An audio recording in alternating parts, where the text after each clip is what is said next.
முத்தக்காட்சி வேணும்னு சொன்னா ஒரு ஆக்டர் வந்து மாத்திடுவாங்க. நீங்க ஏன் அதை மாத்தல? என்ன பண்ணீங்க?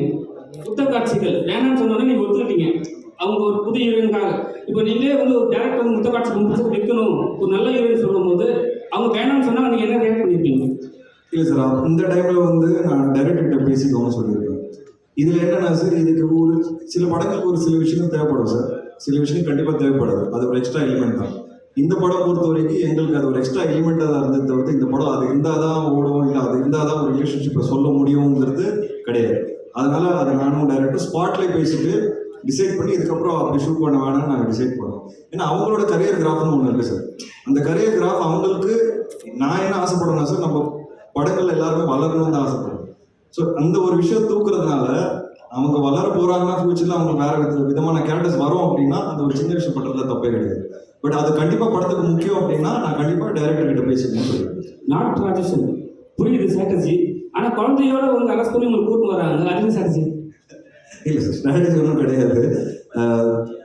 எனக்கு வந்து என் பையன் இந்த ஃபங்க்ஷனுக்கு வரணும்னு ஆசை சார், அவ்வளோதான். ஸோ அவர் எப்படி வந்தால் நல்லா இருக்கும்னு யோசித்தேன். அவர் பேரில் படம் பண்ணுறேன். ஸோ அவர் என்னை அரெஸ்ட் பண்ணி கொண்டு வந்தால் நல்லா இருக்கும்னு நினச்சேன். நான் இந்த படம் மட்டும் ஓடலன்னா உன்னை சாவடிச்சிருங்கிற அளவுக்கு தான் அதோட இன்டெரக்ட் மீனிங். அதனால் ஒரு போலீஸாக கூப்பிட்டு வந்தேன். அண்ட் என் சின்ன வயசுல என்கிட்ட ஒரு ஃபோட்டோ இருக்குது. எங்கள் அப்பா போலீஸ் ட்ரெஸ் போட்டிருப்பாரு, நான் ஒரு சின்ன வயசு போலீஸ் ட்ரெஸ் போட்டிருப்பேன். அதே ஃபோட்டோ வந்து இன்னைக்கு எடுக்கணும்னு ஆசைப்பட்றேன். என்னோட போலீஸ் ட்ரெஸ் மேலே இருக்குது, மேலே போய் அவர் இன்னைக்கு போட்டிருக்காரு. சேர்ந்து அதே மாதிரி ஒரு ஃபோட்டோ ரெப்ளிகேட் பண்ணணும்னு ஆசைப்படுறேன். அதனால அவர் அந்த ட்ரெஸ்ல போட்டு வந்துருக்கு சார். அப்புறம் அமீர் கான் கிட்ட வந்து நீங்கள் பேசியிருக்கீங்க. அமீர் கான் வந்து தமிழில் நடித்த உடனே கூலி படம் வந்து ஃபெயிலியர் ஆயிடுச்சு. அவர் சொல்லியிருக்காரு ஒரு இன்டர்வியூவில், என்னை எடுத்து போயிட்டு வந்து வேஸ்ட் பண்ணிட்டாங்கன்ட்டு. உங்கள்கிட்ட ஏதாவது சஜஷன் சொன்னாரா? இல்லை வந்து அதனால தான் அவங்க கேன்சல் பண்ண தமிழ் சார்? அவர் அந்த மாதிரி ஒரு இன்டர்வியூ கொடுக்கவே இல்லைன்னு சொன்னார் சார்.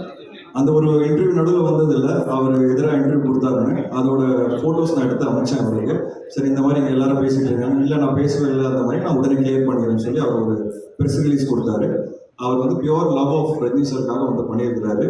அண்ட் அவர் ஹாப்பி தான். இப்போவும் வந்து நான் வந்து அங்கே நடிச்சிருக்கு அந்த சீன் நான் ரஜினி சாருக்காக எக்ஸ்க்ளூசிவாக வந்து பண்ணியிருக்கேன். I'm very happy. I have no nothing in my heart எனக்கு சொல்லியிருக்காரு. அண்ட் அது வெளியவும் சொல்லிட்டாரு நார்த் இந்தியா.